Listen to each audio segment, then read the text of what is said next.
নমস্কার বন্ধুরা, আজকে কালীঘাট মোটিভের পেন্টিং নিয়ে চলে এসেছি। এই মোটিভের পেন্টিং ঊনবিংশ শতাব্দীর মাঝামাঝিতে কলকাতার কালীঘাট নামক অঞ্চল থেকে বিস্তার প্রসার করে।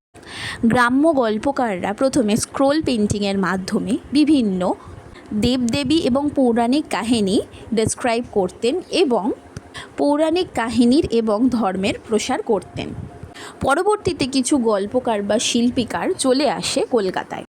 একটু বেশি অর্থমূল্য আয়ের জন্য তারা কলকাতায় এসে সরলাকৃতির কিছু ড্রয়িং করে চিত্রাঙ্কনের মাধ্যমে, স্ক্রোল পেন্টিংয়ের মাধ্যমে তাদের বিভিন্ন গল্প উপস্থাপনা করতে থাকে পথচারীদের মধ্যে।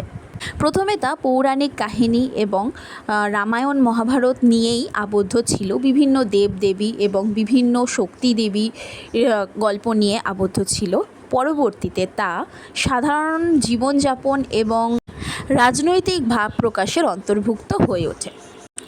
সাধারণ মানুষ কিভাবে জীবনযাপন করত সেই সমস্ত চিত্র তারা তুলে ধরত এবং তারা গল্পের মাধ্যমে, ছন্দের মাধ্যমে প্রকাশ করত সাধারণ লোকের সামনে। যাদের চিত্রাঙ্কন এবং গল্পের ব্যাখ্যা অত্যন্ত সুন্দর হতো তারা সমাদর পেত জমিদারের সভায়। এই চিত্র অঙ্কনগুলোর কিছু বৈশিষ্ট্য আছে, যেমন খুব সহজ সরল লাইন দিয়ে এই আঁকাগুলো অঙ্কন করা হয় এবং বেসটা কিন্তু যখন রং করা হয় তখন খুব স্মুথ রাখতে হবে, না হলে পরবর্তীতে যখন তার ওপরে আমরা কারুকাজ করব সেটা কিন্তু হাইলাইটেড হবে না। সুতরাং বেসটা কিন্তু খুব স্মুথ আমাদেরকে করতে হবে। এই চিত্রে কিন্তু গয়নাগুলো সাধারণত সাদা রং দিয়ে হাইলাইটেড করা হয়। যে কোনো রঙেরই আপনি পোশাক করুন, গায়ের রং করুন, কিন্তু গয়না কিন্তু সর্বদা সাদা লাইন দিয়েই হবে। এই চিত্রাঙ্কনের পদ্ধতি দেখলে আপনারা বুঝতে পারবেন এই চিত্রগুলোর মাধ্যমে সাধারণত তখনকার দিনে জীবনযাপনটাকে ব্যাখ্যা করা হয়েছে সবথেকে বেশি এবং সরল চিত্রাঙ্কনের মাধ্যমে। 1830 থেকে 1850 খ্রিস্টাব্দের মধ্যে কলকাতার কালীঘাট মন্দির এলাকায় এই চিত্রের পৃষ্ঠপোষকতা এবং বিস্তার লাভ করে অনেক বেশি। তার থেকেই এই চিত্রের নাম হয়েছে কালীঘাট পটচিত্র। পৃষ্ঠপোষকতা পাওয়ার পরে বিভিন্ন পটুয়ারা বিভিন্ন জমিদার বাড়ি থেকে তাদের ডাক আসতো এবং তাদের রোজকার জীবনের চিত্রাঙ্কন বা তাদের গিন্নিদের চিত্রাঙ্কনের জন্য তারা ভালো মূল্য উপার্জন করত। প্রত্যেকটা পেন্টিংয়ের সময় আমি যেরকম বলি, চোখের জায়গাটা কিন্তু খুব সন্তর্পণে আমাদেরকে করতে হবে। এখানে সাদা রঙটা আগে আমি দিয়ে নিচ্ছি এবং এর ওপরে কিন্তু ব্ল্যাক দিয়ে আমি বর্ডার করব। এর আগেও যেরকম বললাম যে সাদা রং দিয়ে কিন্তু গয়নাগুলো করা হতো, সেই অনুযায়ী গয়নাগুলো করছি। আগেকার দিনে জমিদার বাড়ির বউরা অনেক ভারী গয়না পরে থাকতো এবং সংখ্যায় থাকতো গয়নাগুলো অনেক বেশি। এই চিত্রের বৈশিষ্ট্যের মধ্যে কিন্তু এটাও আরেকটা পড়ে, গয়নাগুলো কিন্তু খুব সরু সরু সূক্ষ্ম সূক্ষ্ম লাইন দিয়ে এবং ডট দিয়ে করা হতো যাতে পেন্টিংটাকে অনেকটা বেশি ডেকোরেটিভ লাগে। এই গলার হারটাই কিন্তু মেন এই পেন্টিংয়ের অ্যাট্রাকশন। গলার হার, বাজুবন্ধ, হাতের চুড়ি, এগুলোই কিন্তু এই পেন্টিংয়ের মূল অ্যাট্রাকশন। খুব সাবধানে এবং সরু সরু লাইন দিয়ে, সরু সরু ছোটো ছোটো ডটস দিয়ে করতে হবে।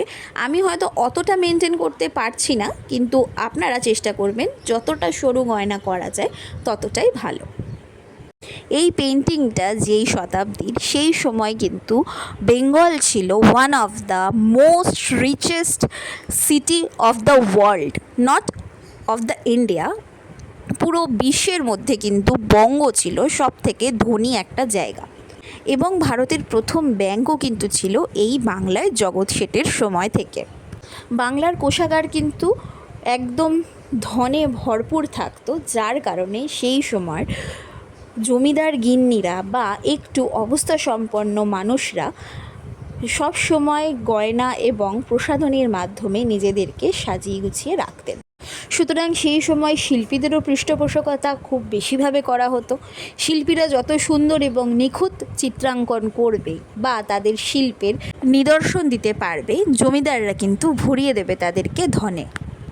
আগেও যেরকম বলেছিলাম, বেসটা যত স্মুথ হবে তত কিন্তু স্মুথলি এই যে লাইন্সগুলো দেওয়া ইজি হবে।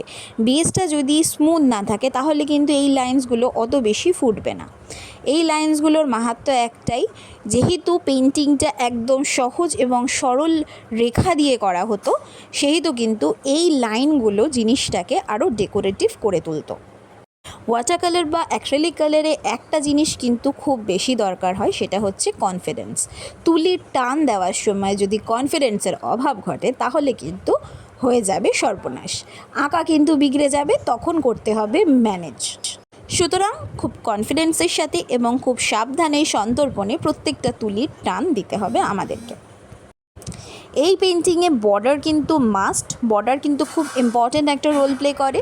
বর্ডার ছাড়া কিন্তু এই ড্রয়িংয়ের বিভিন্ন পার্টের ডিফারেন্সিয়েটগুলো বোঝা যাবে না।